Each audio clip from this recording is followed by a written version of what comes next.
This episode is brought to you by the Founders Club, the premier community for founders pursuing excellence in the mind, body, and of course, business. The club is home to over 750 founders who are actively building stronger companies and better lives together.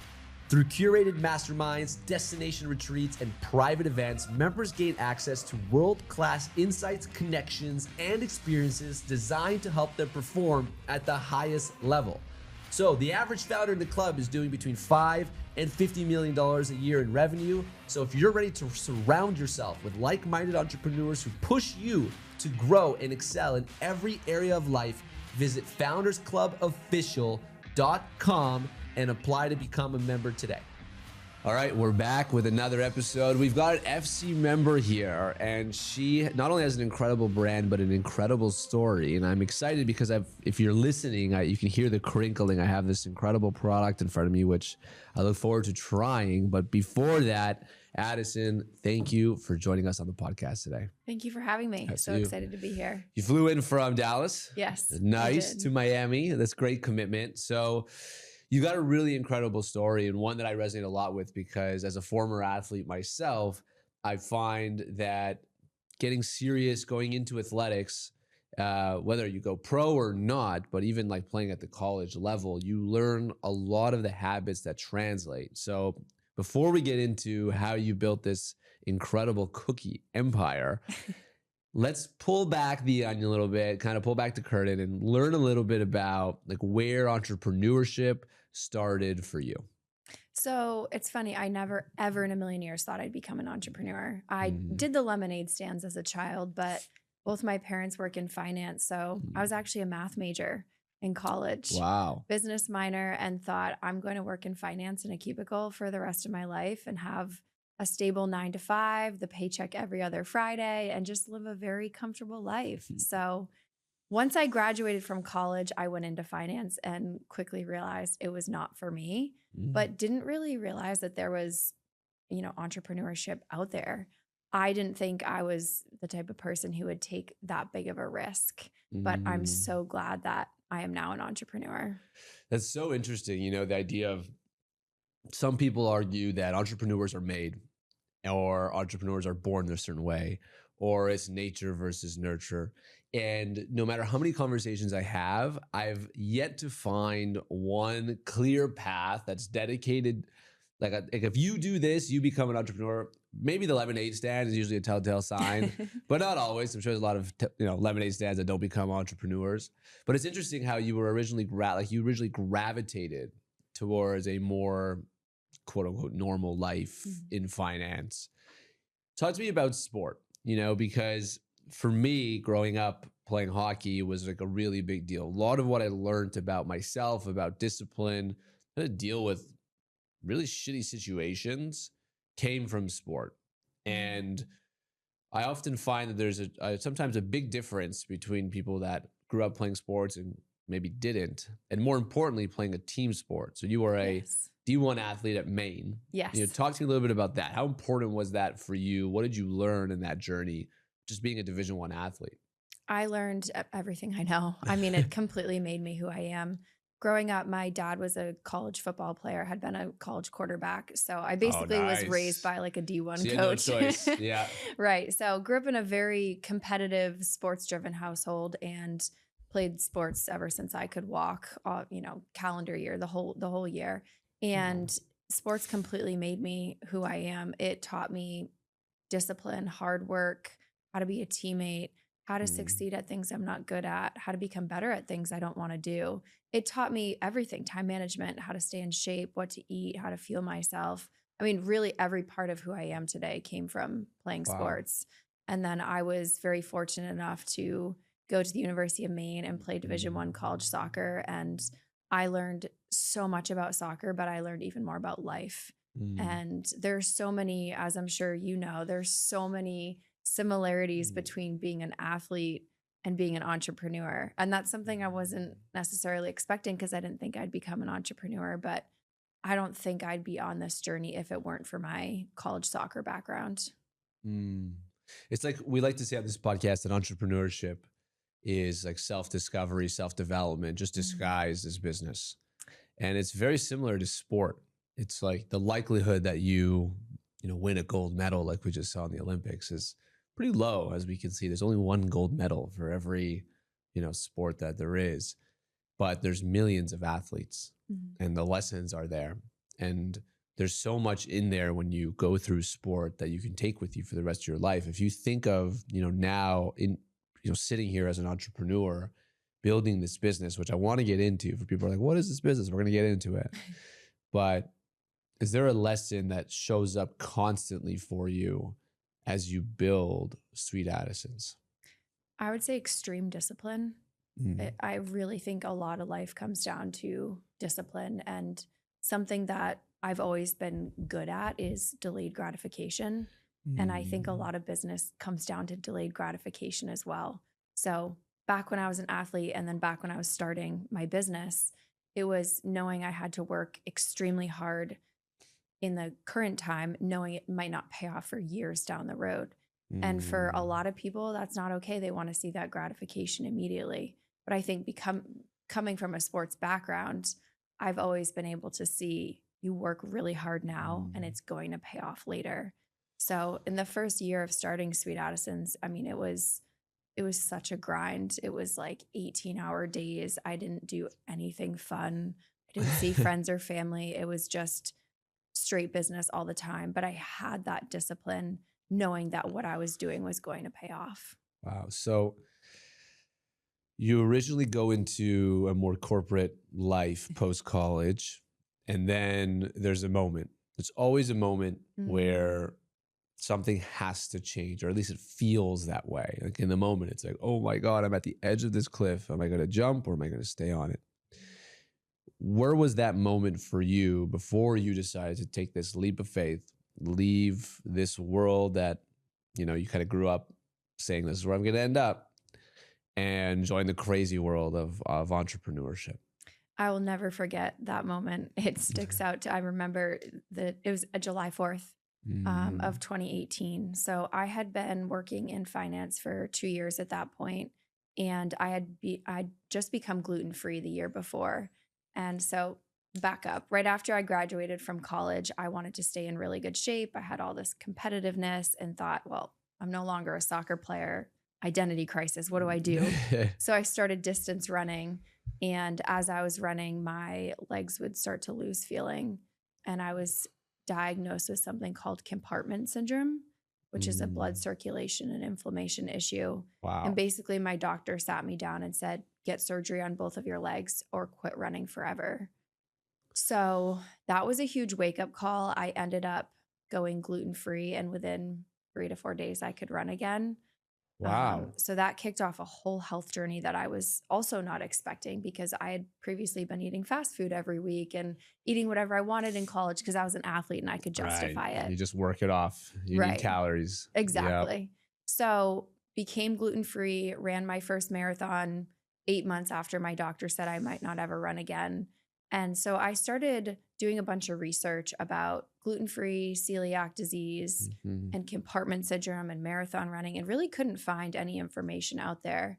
So had been working in finance, but now had this newfound passion for health and wellness. So fast forward about a year, it was July 4th of 2018. And I was at a family barbecue and I was like, I am miserable. And it's 75 degrees and sunny. The grill's going. I'm with all of my favorite people. And the reason I was miserable, I didn't want to go to work the next day. And I thought, right here, right now, I'm starting an Instagram account and I'm going to start posting all of my gluten-free recipes, my journey, how to train if you're gluten-free, how to go to dinner if you're gluten-free. And I thought, this is just going to be an outlet for me, a fun thing. I'll connect with other people. Maybe it'll turn into something. And I mean, now I'm a full-time content creator with my own brand. So it really did turn into my whole career. But that was a pivotal moment for me, because I thought, if I can't be happy on July 4th in America, there's fireworks, there's burgers on the grill, I'm with my whole family, it's 75 and sunny, something needs to change. So for me, that was the pivotal moment. That's incredible. It's always so inspiring to hear how there's a personal story that then lights this little fire inside of you.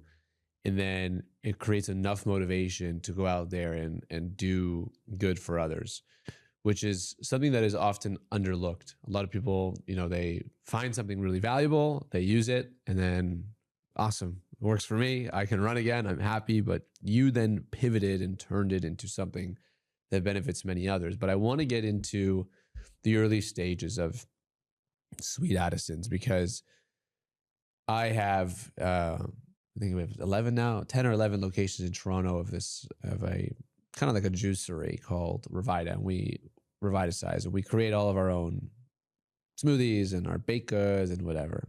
And it is so hard. And there's so many iterations before you can come out with one new muffin or one new cookie, because it's got to be healthy and the macros got to make sense and the costs need to make sense. It's got to be shelf stable, and it's so difficult. Was there a point in the beginning of this where you're like, you know what, maybe this is not for me? It was after I started the business, actually. Yeah. There was just a lot of doubt if this is the path that I should take. And so about 3 months before I launched Sweet Addisons, I was actually laid off from my job very unexpectedly. But now I see that as the biggest blessing in disguise. And I think it would have taken a lot for me to actually quit my stable job. So getting laid off was kind of best case scenario for me. But there was a point about 2 months into starting this business where, I mean, sales were literally zero, and I was trying to get the word out there, and none of my friends or family were doing anything like this. I just was so far outside my comfort zone and thought, if I go back into finance, I could make a lot more money right now. Why don't I just, it's comfortable, it's easy, it's predictable. Why don't I just do that? But I had the sense of delayed gratification, knowing this will pay off someday. And even though this is very uncomfortable, the last thing I want to do is just live a normal, mediocre life. And for me, that would have been staying in corporate America. So I've always wanted to live a big, extraordinary life. And starting this brand was kind of the catalyst for that. Wow. I remember reading your story and seeing that there was almost 30 iterations on this product. Talk to me at the beginning of this. Are you making cookies in your living room? Like, where is this? Like, talk to me to the beginning of this. Like, how do we get to this point? I want to try it. I definitely do. But like, how do we get to this point? So I knew that the product that I wanted to create didn't exist on the market. So I found a white space in the gluten-free world, and it was for a truly clean ingredient, gluten-free dessert that wasn't loaded with sugar and preservatives and things that made you feel gross. So I had always been a baker my entire life. After I became gluten-free, it was just like, all right, now we're just going to bake gluten-free and let's figure this out. And so I went through 26 variations to get the chocolate chip cookie. And I started with, what flour do I want to use? And I ultimately chose almond flour because it's naturally higher in protein. Yes. It's made with one ingredient. It's probably arguably the healthiest flour out there. And then I do love almond flour. It's the best. And then when I was deciding on the sweetener that I wanted to use, I personally don't eat any processed sugars. So I only do all natural sugars. So we only use organic coconut sugar in those, which is about 50% lower on the glycemic index. So you don't experience that blood sugar spike and then crash afterwards. And that was the biggest thing. And then they have dark chocolate in them, which I love dark chocolate. So a lot of recipe testing. I literally started this out of my 700 square foot apartment. And made by hand. Yes. Baked by hand in Dallas. Baked by hand in Dallas. So you're doing this at a commercial kitchen? Yeah, commercial kitchen. Wow. So I have 5 people on my team now, and we do all the baking, all the packaging, fulfillment.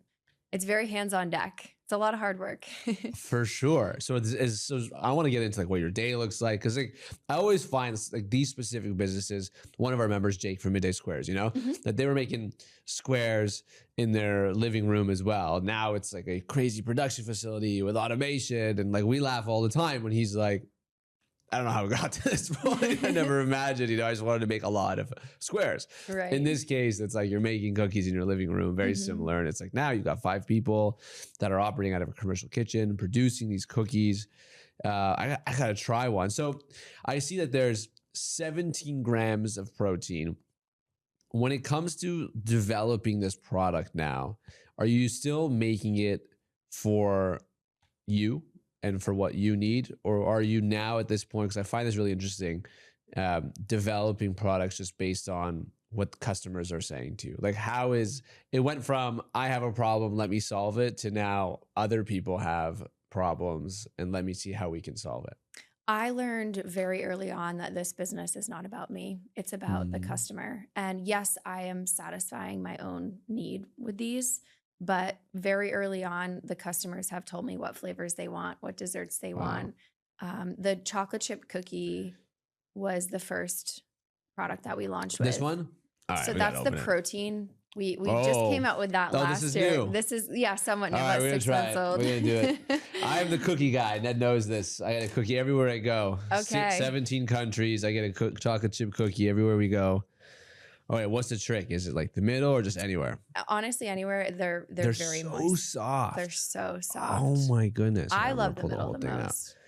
And you Like, can see how thick they are. holy smokes. So gluten-free is usually like flat cardboard tasting desserts. Flat, and it's hard to make almond flour stick together sometimes. Mhm. Oh my goodness. How do you get it to be? Wow. Ned, are you jealous right now? This is crazy. All right, I gotta eat it. Wow. What the hell? How do you get it? Like, what? A lot of different recipe tests. It's like soft. Wow. Mhm. But this could fill me up. Yeah, It's like a real snack, it is. It is. right? Is that the Mhm. goal? That is the goal. Yeah. Ned, I'll save some for you, buddy. Don't worry. Oh my God. So this is kind of like a midday snack, looking for some extra protein. Wow, I like it. Wow. What's up, founder to founder fam? I just want to quickly pause here and thank you so much for tuning in and being a part of this journey. Starting a podcast is no joke, and the fact that hundreds of you listen every single week means the world to us. We want to continue to bring better and different and unique conversations to you to give you the most amount of value. Our only ask is that if you enjoy the pod, to please just share it with a friend, and most importantly, leave a comment, DM us, give us any sort of feedback. This entire production is for you, so if we can make it just 1% better, we will. We love you all. All right, let's get back into the pod. Many people have tried launching cookie companies. Sorry, I gotta get another piece. They're so good. Thank you. How did you get it off the ground? Like, how did you get these into people's hands, into their stomachs? Like, how did you take this from your kitchen to where it is today with, commercial kitchen and a full operation? So I sent out a lot of free cookies to people.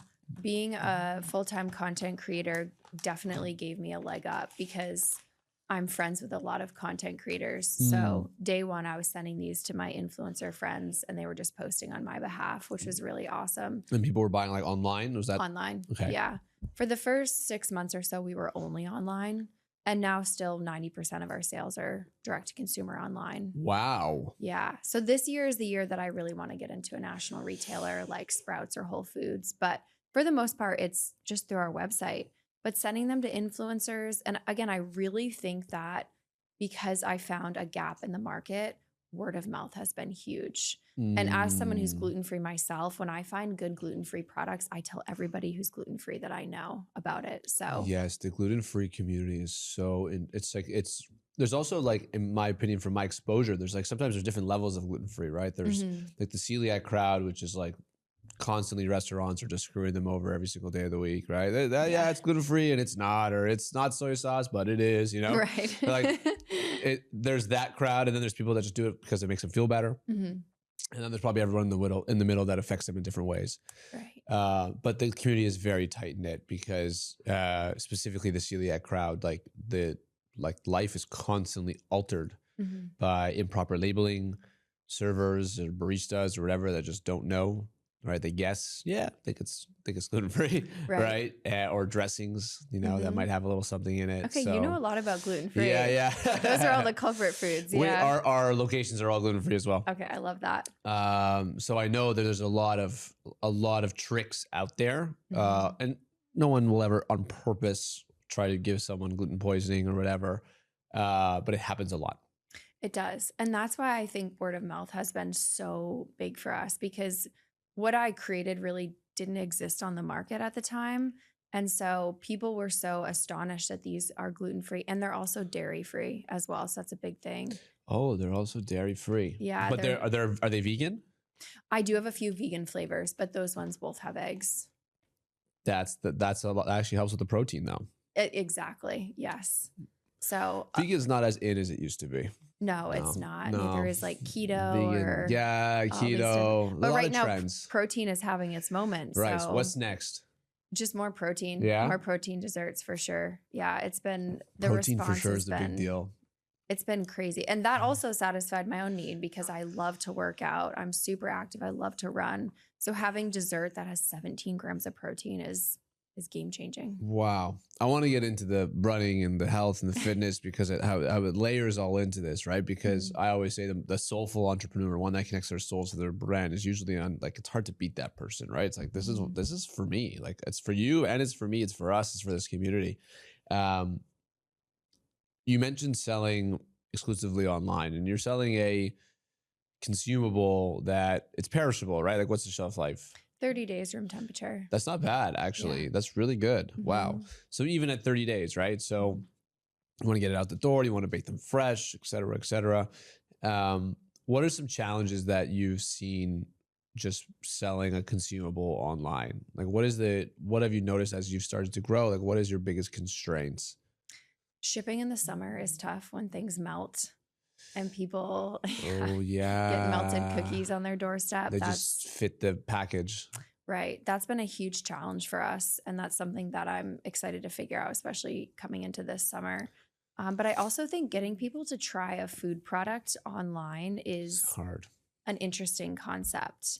It's a lot easier to go to your local grocery store and be able to pick up one cookie. And, the barrier to entry is very small there. It's like right there. It's like, oh, I'll try that. Just throw it in. Right. Yeah. But to go onto a website that's not Amazon and purchase cookies that are priced, premium and try them out and pay for shipping to your house, it's kind of a big barrier to entry there. Right. You have to be really sold. Right. And that's why influencer marketing has been huge for us because some of my friends have a ton of followers and they'll get on and say, I just ordered these. Look, this is how they showed up at my door. This is Are what you they selling in a taste like. dozen, 6? Like, how does We start as small as 4 packs Wow. and then we go up to What does one cookie retail for? $6. Wow. Mhm. Oh, so it's definitely premium. Yeah. Well, it makes sense. It's quite full. It's like, that's a snack. That's a real snack. That's not like a little Right. chocolate chip cookie that you get from Subway. Like, this is a real, Right. and there's real ingredients inside. These are high quality ingredients. Right. And almond flour is mega expensive. I know that. It is. It's crazy. Wow. So tell me about the future, right? So you're Mhm. into this brand. It's growing. The product is amazing. You want to go Thank into you. retail. Mhm. In a perfect world, what does this brand look like in 3 to 5 years from now? This brand will be a household name. It'll be available at any grocery store that you walk into. So walk down to your local Whole Foods, Sprouts, Wegmans, whatever it is, and you can go on and find Sweet Addisons on the shelf.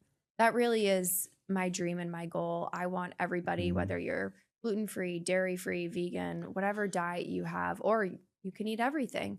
I want everyone to be able to enjoy these. And I want them to be really accessible to people as well, because as someone who's gluten-free, it is challenging to find good gluten-free products. Mhm. And when I became gluten-free 10 years ago, I mean, forget it. There was nothing and nobody knew what it was. Yes. So this is the product that I wish I had 10 years ago. And it's taken me this long to get here, but I want them to be on every grocery store shelf. Maybe they're on Amazon. I just want them to be super Mhm. accessible for everyone. And for people to say that, Sweet Addison's is their favorite cookie, that would be really cool.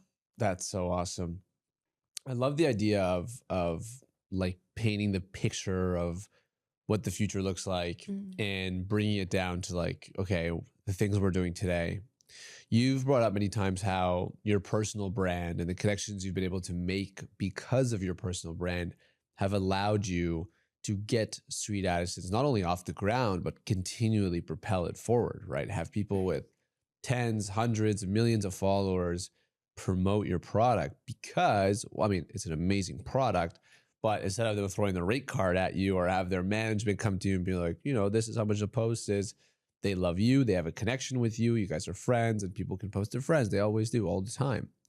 a lot of entrepreneurs, specifically ones in and around the Founders Club, always debate, should I build a personal brand? Should I post it? Should I not post it? I don't want to do it. Maybe I do it. What I find interesting about you is you started with a blog. Right. And a lot of people just think, oh, I don't like video, or I have to do this, or I have to do that.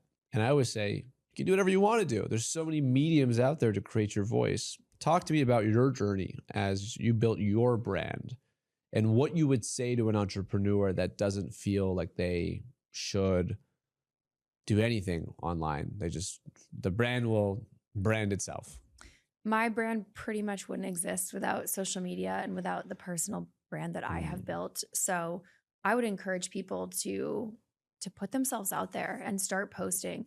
I get it. It's awkward. It's cringeworthy in the beginning. And I remember that day on July 4th when I started my Instagram account, Organically Addison. I thought, this is weird. Nobody's doing this. I'm not going to tell my friends. Like, this is so strange. And it grew and grew. And all my friends now think it's the coolest thing ever. But I have grown an audience, I mean, across social media, like hundreds of thousands of followers, because I'm willing to put myself out there and because I'm willing to post. And when I went to launch Sweet Addison's, I had people messaging me saying, I followed you for years. I'm going to buy day one just because I like you. Wow. And that was really powerful for me because I thought, wow, all this posting I've done, all this, it's really has grown into this loyal, engaged audience online, and they're excited to support me. And then, so that really kicked off Sweet Addison's and how I grew it. But just knowing that there's people out there who are a fan of me and my brand is really cool. So wow. I get it. It's weird to video yourself and do a selfie video and post it. I totally understand. But whenever I feel uncomfortable, I remind myself that it's not about me. This is about my audience. It's about the customers. And I'm willing to do things that are uncomfortable because hopefully it will reach more people and benefit more people. So if people are worried, I'd say stop thinking about yourself. This isn't about you. Just do it. My tough love there. Yeah. And just post. You can always delete it, right? Yeah. But you never know what's going to happen. And through all the times that I've gone viral or had a post flop, I'm always so glad that I'm willing to put myself out there. And again, I'm from a really small town in Maine where there's no influencers, there's hardly any entrepreneurs. So this does not come natural to me, but I'm just willing to choose courage over fear. Wow. It's so true. And it's funny because the way you just described your mentality when it comes to building a personal brand also connects to the lessons you learned through playing sport, which was discipline. It's doing something on a regular basis every single day if you can, having delayed gratifications, because not most posts flop, like hundreds of views if you're lucky, and then people give up. They post like 5 times. It's like, oh, it's not going to work for me. And sometimes it takes hundreds, if not thousands of posts. And one of our members, Gary Lipovetsky, loves to say, like, we can't control the number in the middle of our Instagram, which is the follower count, but we can control the number to the left of it, which is how many times we're posting. And so many times people come to him and they say, how do I grow my social media? How do I build my personal brand? And like, what's the trick? What's the hack? What's the sound, the reel, the editing style, and all those things? And he always just he has a party trick where he takes your phone, he's like, what's your profile? Goes to your profile. And he's like, you got 100 posts. You got 200 posts. You got 300 posts. And from sport, we know it's like, if you were only able to, in your case, soccer, to kick a soccer ball 100 times in your whole life, you're not making a D1 college team. It's just not happening. Right. You got to kick hundreds a day, if not a week, just to maintain, just to get a crack at potentially doing that. Like, it's millions of balls to potentially get that opportunity. And the same discipline is true when it comes to social media and that idea of delayed gratification, which is a lesson we definitely learned through sport, right? You make the team that you don't play. You're like, what the hell? I trained for 20 years for this, you get to play. It's like, but then someone gets injured and you got to be ready to step in. And if you do need to do a good job, you get that moment. And social is the same way. Totally. It's so important.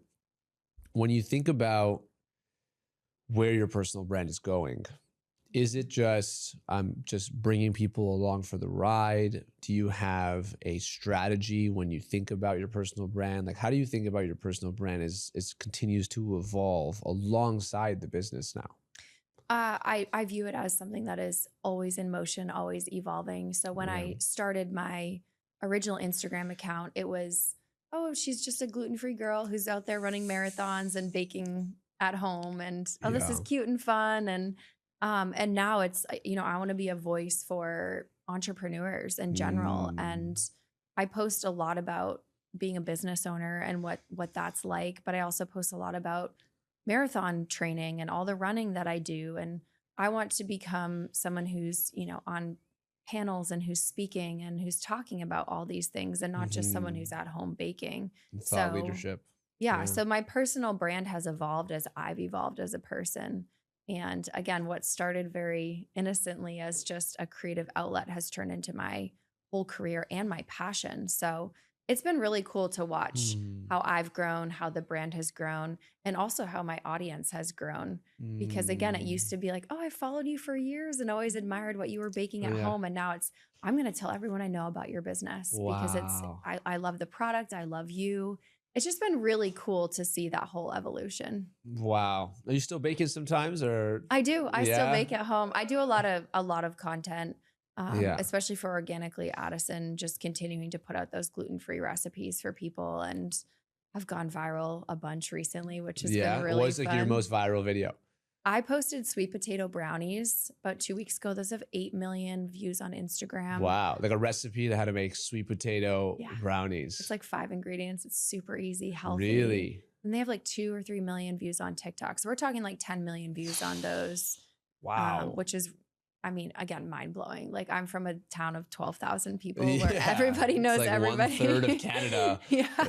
Right. watching. Seriously. Yeah. That's crazy. Yeah. Wow. So, and That's then again, with amazing. just social media, it's like clearly my audience likes this. Why don't I post more Mm. about this and more about that? And Yeah. how do I iterate on this? And I guess going back to your point about building a personal brand is, especially on social media, people are nosy and they want to know about your life. I mean, I think social media really blew up during COVID, right? When Yeah. everybody was at home and And doing the dances, right? The right. dances They're were like, what's big. that person doing during Yeah. COVID? Or I'm bored. I want to connect with people online. So as much as I post about my brand and my business and being gluten free, when I post about other things like traveling and running, I get just as Mm. many DMs because people are just nosy, They're not in a bad nosy. way. Yeah, they They're want to know. curious. People are They're curious. curious, and also it's connection, right? It's one thing we Right. all really crave is to be connected to others. And I see Right. it all day long. I mean, we see it within the community all day long. Like people will chat, whether it's like on the Slack or they'll Mhm. chat on DMs or they'll meet people or they'll do a virtual call. Like, like these are all virtual things.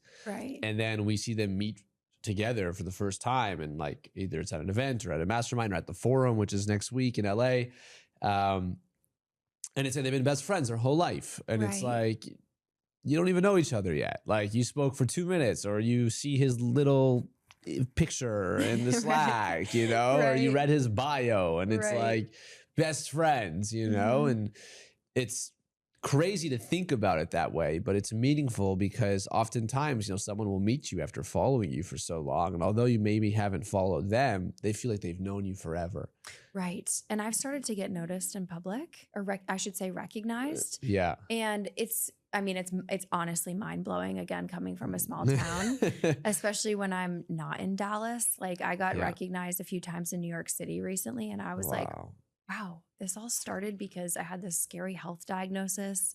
And then I decided to start an Instagram account. And now people recognize. I mean, a few days ago, I was out walking in Dallas and this girl goes, are you Sweet Addison's? And I said, No yes. And she way. goes, I love you. And I was Oh, like, it's crazy. I don't even know who this girl is. wow. But that's the power of starting a personal brand and just having that support from people who, again, feel like they know me because I'm willing to put myself out there. It's truly changed my life. So people, don't let fear hold you back.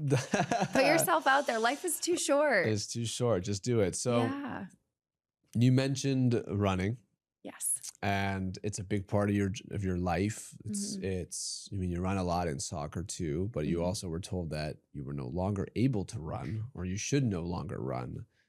And it led to this beautiful creation, this journey of not only entrepreneurship, but self-discovery. And you told me just before we started here that you completed an ultra. Yes. Now that's no joke. I've done I think it was like 30 miles maybe, or 30 something miles up a mountain. Okay, that's crazy. That's amazing. Yeah, it was fun. It was fun, but I hate running. That's why I did it. I hate running. I hate running with a passion, and I did a marathon. I hated that. I'm not doing that again. And we just spoke. We might do rim to rim, which you're invited. You should come. We're going to do rim to rim to rim, actually, which is, was it 50 kilometers? 55? 48 miles. Oh, I've never gone that Well, I didn't far. know it was that long. Damn. All right. So It's like, we're doing 48 miles? Are you sure? Holy smokes. probably what, like 70K, 75K? I know it's like 11,000 feet of elevation, like up and down twice. So it's quite the elevation too. 24 each way. Great. Us entrepreneurs are crazy. Anyway, so I didn't know it was that much. That's crazy. I better start trading. So, wow, mind blown. I thought it was literally 48 kilometers, not miles. All right. So we're screwed. We're screwed. But we're done. It's over. We got to start trading. That's why everyone keeps asking me, "Are you training?" Yeah, I'm like, nah, I'm working legs. Listen, I'll bring all the cookies. That'll Yes, that'll so fuel us. Bring the fuel. But like, where does this come from? Like, where does this, like, I'm gonna train for an ultra or an Ironman, or you just told me before I want to do another one, and I was like, you want to come rim to rim? You're like, I'll come rim to rim. Like, Yeah. this idea of pretty much entering the pain cave. Talk to me about that. Where does that come from you? Why do you embark on these crazy? I don't know why I do it. I can't even answer the question myself, but like, what's in it for you? I have always loved to challenge myself. And again, I think growing up in a sports household really set the foundation for me. So my dad, like I said, was a college football player. And so I was raised all around sports and in such a competitive environment. And myself, my brother, and my sister were all Division I athletes. So there was a lot of sports in our house. And Everyone soccer? my sister and I soccer. My brother was a baseball pitcher. Wow. In college. All Yeah. right. He's A lot of power. Yeah, he's like 6'6". He's very tall. So sports and being competitive and just trying to always win and do our best was how we were raised. And so I realized that pushing myself to the absolute limit got me to be a Division I athlete. And then after that, just continuing to push myself is why I was able to train and run marathons. And then when it came time to run the ultra marathon, again, I thought life is short. When am I going to be able to do this again in my life? This is such a great time to dedicate towards doing something like this. And something that I always love to talk about is what I call the deathbed mentality. And every single day of my life, I think, who am I going to be at 100 years old when I can't get out of bed? And when I hopefully have grandchildren surrounding me? And what stories am I going to look back on my life and tell? Am I going to say, oh, I did this crazy ultra marathon and I ran this many miles and I did rim to rim to rim? Or am I going to say, I was scared and played it safe? So I want to have stories to tell someday.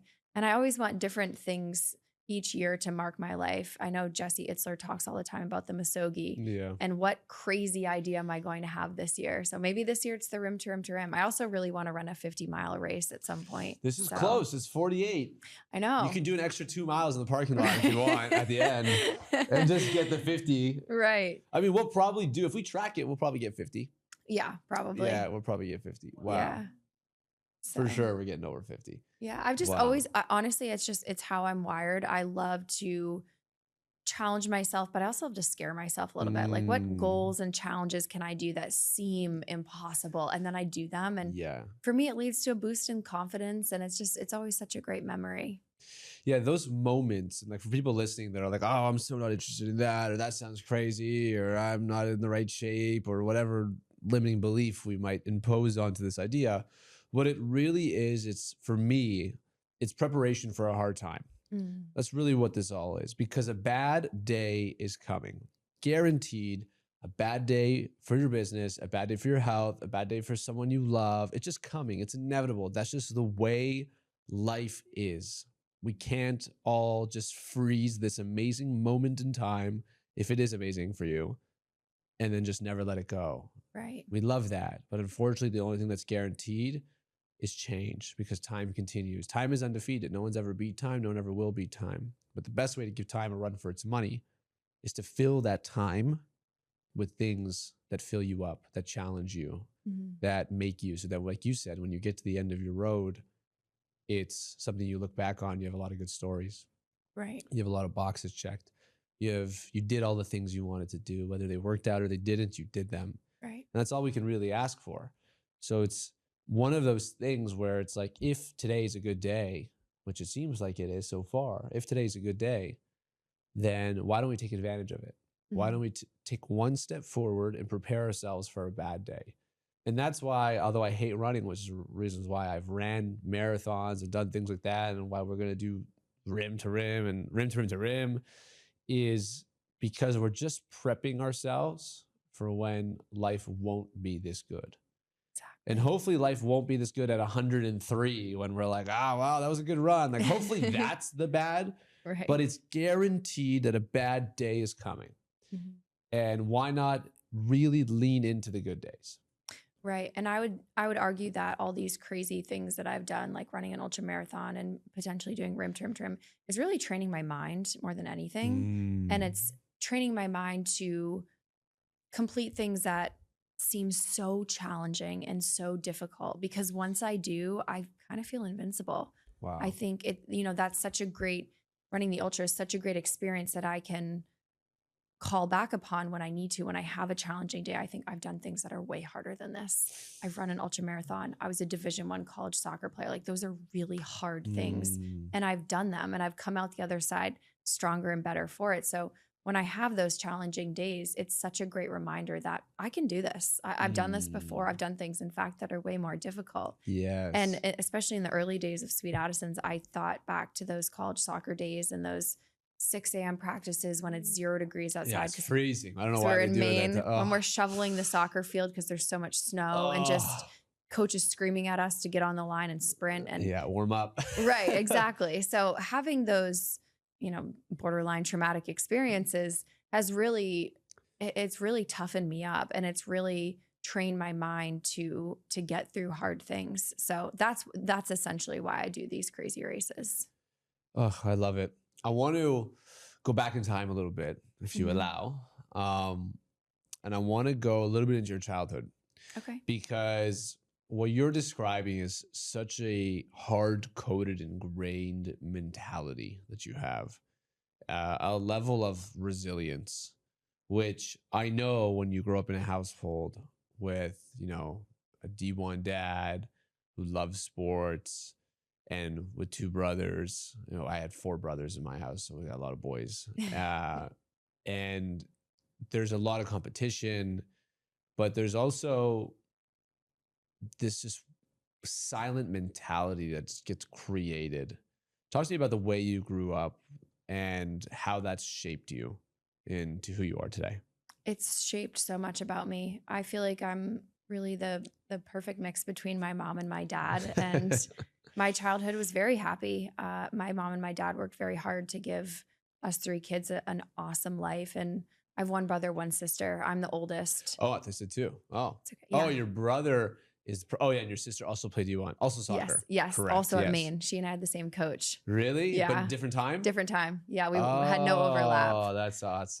So, but yeah, I think my childhood, it was a super happy time. I mean, we have such a great family, and I really Mhm. consider it my biggest blessing in life. Mhm. And knowing that my parents worked really hard to give us amazing opportunities in life, and they would drive us to soccer practice and take us here, there, and everywhere so that we could live out our dreams.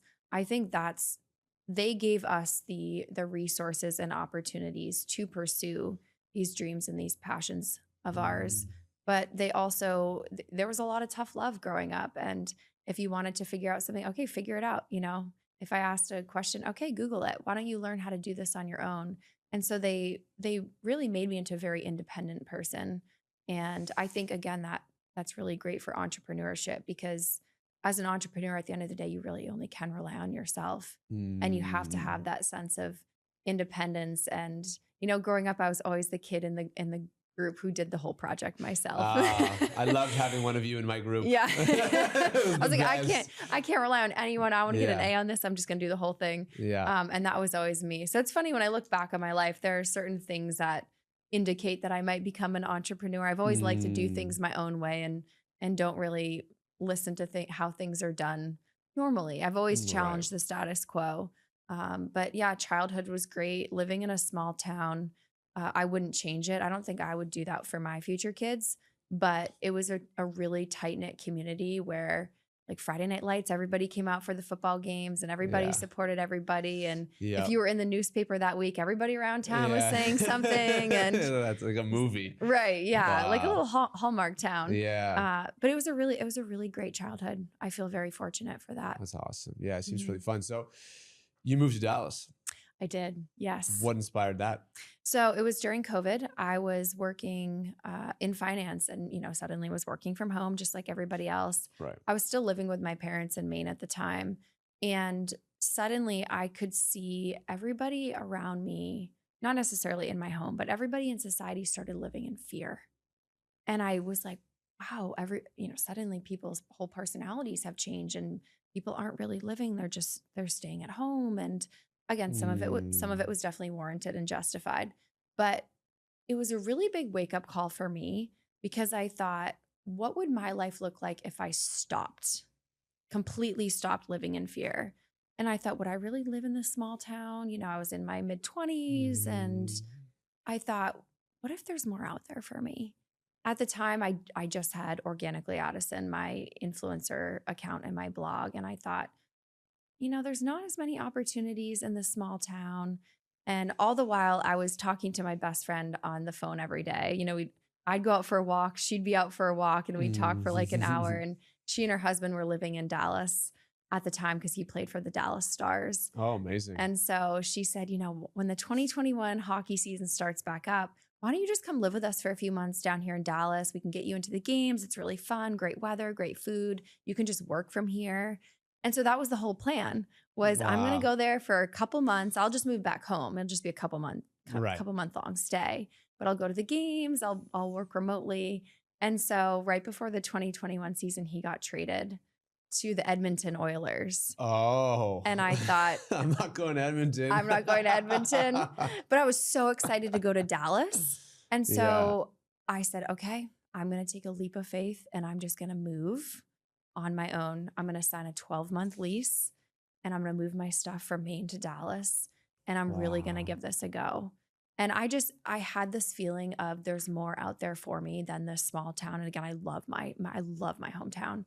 But Wow. as someone in my 20s who had a business, an influencer business, what would life look like if I really went for it? So my dad and I packed up my car and he drove my car all the way to Dallas. What a legend. And yeah, literally the best memories Wow. on that road trip.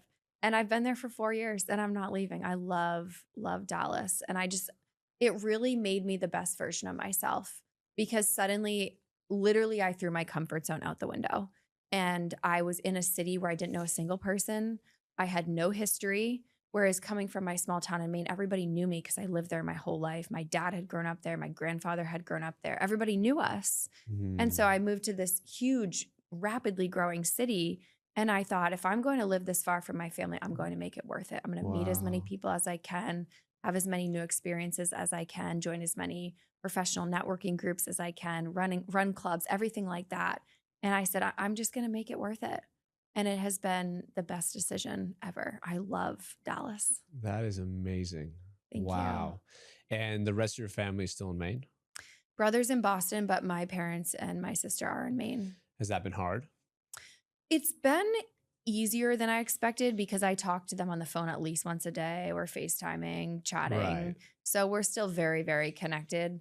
And they know how happy I am in Dallas. So I think if I didn't love Dallas as much as I did, it would be a lot harder. Mhm. But we're very, very close. I mean, our family group chat is like blowing up all All day, every day. day. How many pictures Right. can we post? Like everything. Oh, look at me at the gym. Look at me doing this. Right, exactly. So we're No, very that's close. amazing. They'll come to Dallas. I'll go home to Maine and Yeah. see my brother in Boston. So It's so interesting because it's like, the Canadian way, at least, is that's where I'm from Canada. And like the Canadian dream is like you buy like your neighbor's house before you grew up, Mhm. and then like your brother buys a house there. And it's kind of that way. Like, I mean, I have 4 brothers and 3 of them at least live within a really good baseball throw away from my parents' house, and then I left, and that's like super uncommon. And I Mm, find like the American way is like, the family at some point like spreads their wings and they go to other mm, states and they, go to other areas and then they see each other on, whether it's July 4th or Thanksgiving or Christmas. And that's kind of like those hallmark, everyone come together moments. But it's very like encouraged to just go out there and spread your wings. And I yeah. find that's a big contrast between the American and the Canadian way. So one of my favorite questions, it's a question we typically ask towards the end of the podcast, is we give you the opportunity to bring some younger version of yourself. You get to choose. Some people say, I'll bring 5-year-old self or 16-year-old self. You get to choose. And we get to bring younger Addison here and pull up a chair. She's sitting here with us. And you get to share one message with your younger self. So, what is that message, and how old is the Addison that's sitting here at the edge of the table with us today? Okay, I'm gonna choose who I was in third grade. So Wow. third, Okay. third, third grade, I was probably eight or nine, Hmm. and that was one of my favorite years of my life. I just loved my teacher that Wow. year. But that's the year that I really discovered my love for math, and Mm. I was totally made fun of for it. I mean, especially being a girl who loved math. We used to have these math tests, and I was the first person in the whole class to completely finish them. And then my teacher had me start grading other students. So I definitely got bullied. But I would ask third grade Lazy Addison. teacher, you split the work with me. Right. That's awesome. I think she meant it as a compliment, like, Yeah. I trust you to grade All these right. papers. But of course, the other kids did not like that. And No. they did not like me. Yeah. Um, Look, I yeah, can only grading imagine how math that tests. worked out. Why did she tell? Okay, anyways.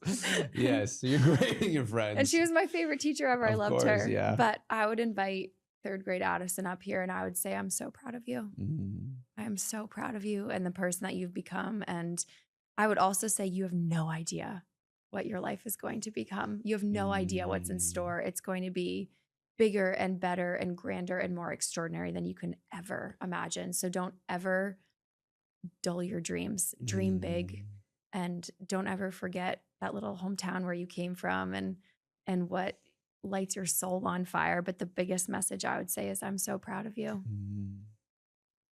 I love that. If there's one message that you would leave with the people who are listening to this, and we'll do this, how to stay in touch and how to buy and do all that stuff at the end. But like, if there's Mhm. one message about your journey so far, because we'll do this again in a couple years and we'll get to hear how far we've come. But in your journey so far, if there's one message you'd want to leave with the people who are listening to this, what would it be?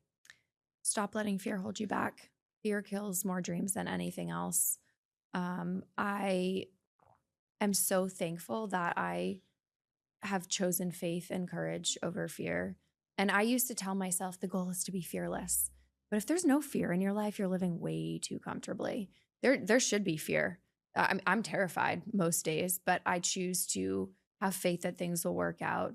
And I choose to be courage in the face of fear. And it's funny, I was just home for Christmas break and visited my grandparents in the nursing home. And I visited them pretty much every day because the nursing home was really close to my Hmm. parents' house. And just seeing all those people there who are, at the very last stage of their lives. And it really was a shift in perspective for me of, when I'm this age, again, what do I want to look back on? It comes down to, when I'm on that deathbed, who do I want to say that I was, and what impact do I want to leave on the world? And again, I really think that fear just kills so many dreams, and it makes Mm. me sad for people. Dream big and stop letting fear get in the way, because life will go by in the blink of an eye, and before I know it, I'll be that one in the nursing home. Hmm. And I want to look back and think of all these cool things that I did with my life. Wow. Yeah, you get to write. You have the pen to write your own script. Right.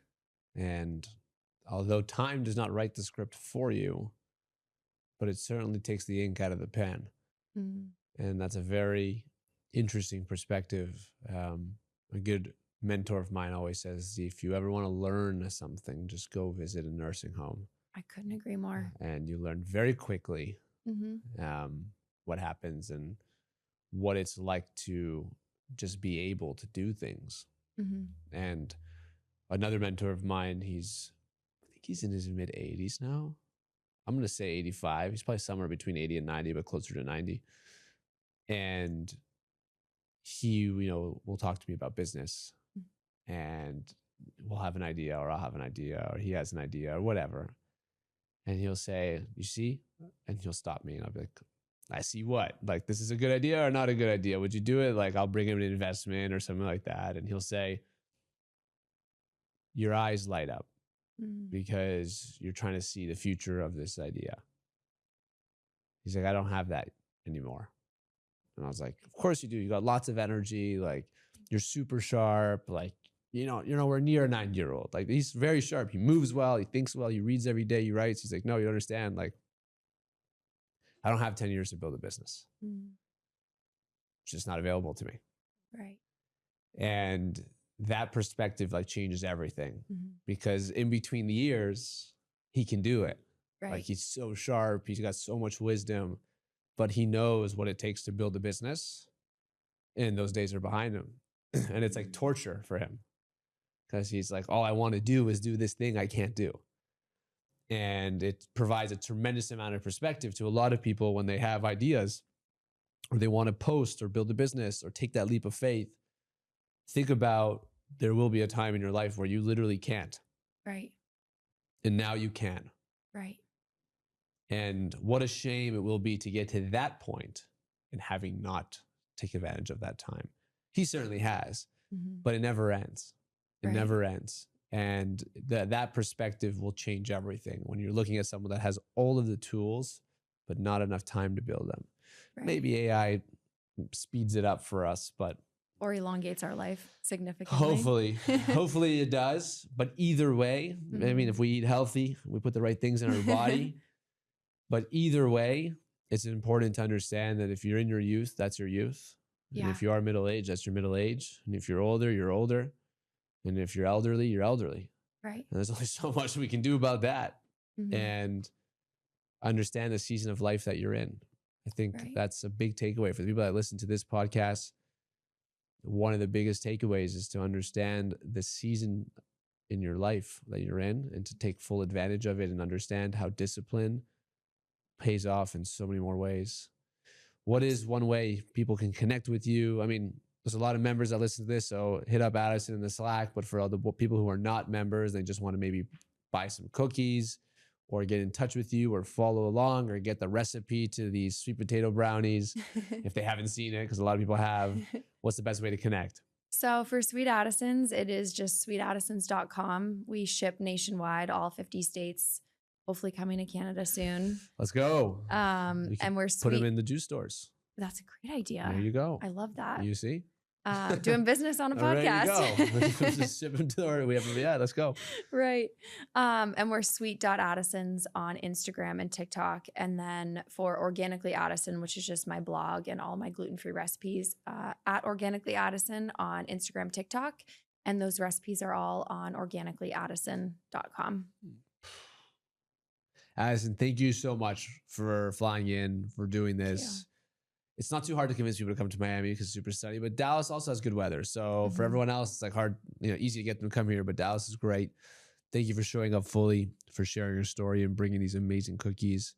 Thank you for being a member and contributing and showing up fully. People just love when you contribute and you share with them, and it's so much fun. And I know you've connected with many people, and they always report back. Everyone always loves to report back, and they always say really amazing things. Oh. I know you're coming to LA. It's going to be tons of fun. The forum, so the 5K. Oh, I'm sure you're going to. Oh, that was the first thing I signed up. I'm like, at this point, like, I signed up for that before the after party.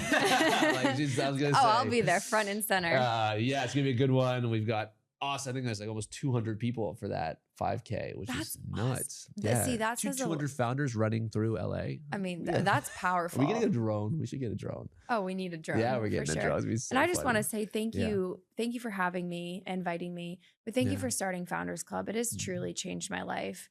Thank you. I think this is something that founders don't talk about enough, but my whole life I felt very different from most people and misunderstood, and like I don't always fit in with people.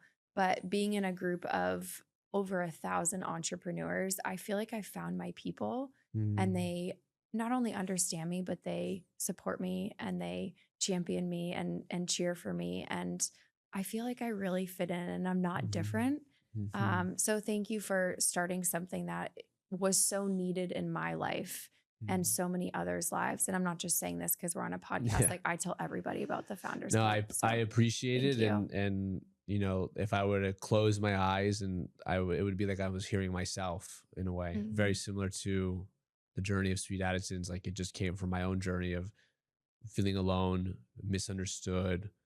And in my case, I had what most entrepreneurs want, which is like a big exit, right? At least in Canada, it was a really big deal on all the news stations and everything, you know, as a 25-year-old, which at the time I thought it was a genius, you know, but I didn't know shit as a 25-year-old. And it was one of the darkest, most loneliest moments of my life. And it shouldn't have been. It should have been one of the best moments of my life when I should have been celebrated with like-minded people and, you know, everyone else on that journey. It's like in soccer, but very similar to hockey. The best part about scoring a goal is celebrating it with your teammates. Yeah. It's the best part. Right. Like we all just saw Team USA score the golden goal. And I think I counted because I'm like that. It was 3 and something seconds before Jack, who scored, was surrounded by his entire team. Like he couldn't breathe, right? We all know what that's like. That same should happen in business. You should have a moment in your business where you win huge. And it literally happened this morning in the Founders Club. One of our members, she sold her business. And she messaged me privately, but she also posted it in the group. And she got, I don't know how many reactions, tons of reactions, but she probably got hundreds of DMs. And she messaged me later. This was last night. She messaged me this morning and she said, "This is the best day of my life." And like, for me, it was like, that's what I needed. That's what I wanted. I wanted it to be the best day of my life because I know she, you know, maybe her friends and family, but like no one really understands. No one understands you. Why would they? Well, you're making a cookie. What's wrong with you? Go get a real job. Oh, that's so cute and fun. Yeah, like this is whatever. Like good luck, you know. And then eventually they'll see you at Whole Foods and Target, and they'll be like, "I know her." Right. Yeah. But to get to that point is a tremendous amount of pain and loneliness, and it doesn't have to be that way. Right. And that's why we started it. So to hear that from you means it means a lot. Appreciate you sharing that. I know you're not just saying that because we're on the pod. I mean it. And we're pumped. We're pumped for the forum. I can't wait. Yes. It's gonna be so amazing. The after party is gonna be great. But most importantly, the whole thing. I'm kind of ruining it for you a little bit, but the whole thing. I hope you leave with just 5 to 10 just new incredible friends.